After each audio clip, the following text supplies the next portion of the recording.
پاکستان میں خواتین کو بااختیار بنانے کے لیے بہت سے چھوٹے بڑے منصوبے کام کر رہے ہیں. انہی میں سے ایک ہے کراچی میں واقع لیاری گرلز کیفے. مگر یہ کیفے ان دنوں مشکل میں ہے. انتظامیہ کا کہنا ہے کہ علاقے کے منتخب نمائندے اور ان کے ساتھی گرلز کیفے کے خلاف سوشل میڈیا پہ ایک منظم مہم چلا رہے ہیں. معاملہ کیا ہے جانتے ہیں سدرا ڈار سے.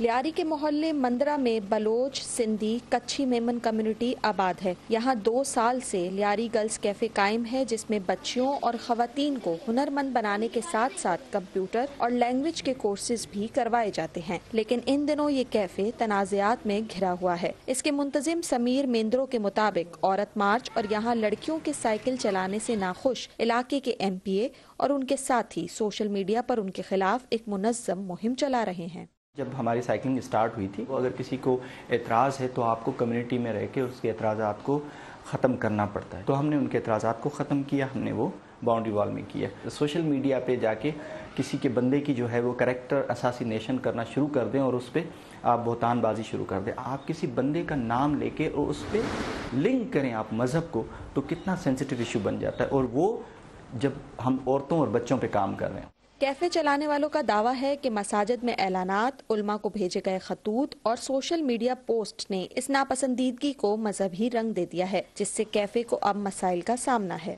لیاری جیسے علاقے میں جہاں حالات ویسے ہی کشیدہ تھے اور وہ اب ڈیولپمنٹ کی طرف جا رہا ہے تو خاتون کا بھی کوئی کردار ہوتا ہے. وہ کردار ہم ادا کرنا چاہ رہے ہیں لیکن ہمیں اس طرح سے روکا جا رہا ہے. آپ کو باؤنڈری دی ہے, آپ اس کے اندر چلائیں. عبدالرشید لیاری سے منتخب رکن صوبائی اسمبلی ہیں. انہوں نے عورت مارچ کے خلاف عدالت میں درخواست بھی دے رکھی ہے. ان کا کہنا ہے کہ لیاری گرلز کیفے لڑکیوں کو کچھ ایسا نہیں سکھا رہی جس سے ان کا مستقبل بہتر بن سکے. لیاری کی ترقی کے اندر کرنے کے بہت سارے کام ہیں.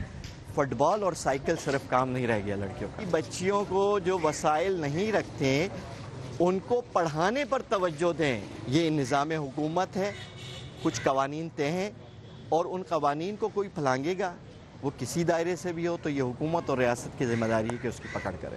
سوشل میڈیا پر لیاری گرلز کیفے کے خلاف مہم چلانے والوں میں ایک نام جواد شعیب کا بھی ہے جو MPA عبدالرشید کے بھائی ہیں. جواد اپنے اوپر لگنے والے تمام الزامات کو مسترد کرتے ہیں. ہمارا معاشرہ جو نہ الٹریٹ ہے اور نہ ٹوٹل الٹریٹ ہے, تو ایسے معاشرے میں ایسی کوئی چیز بھی جو کرنے کی کوشش کی جائے گی جو معاشرہ ایکسیپٹ نہیں کرے گا تو ریئیکشن آتا ہے. میں نے جسٹ ایک پوسٹ ڈالی تھی کہ اسلامی اقدار کے خلاف اگر کوئی کام کر رہا ہے تو ایسی NGOs کو بے نقاب کیا جائے اور والدین ارد گرد نظر رکھیں. لیاری میں اس وقت کئی NGOs خواتین کی بہبود اور انہیں بااختیار بنانے کے لیے کام کر رہی ہیں, لیکن لیاری گرلز کیفے کے منتظمین پریشان ہیں کہ ان کی کوششوں کا مستقبل کیا ہوگا.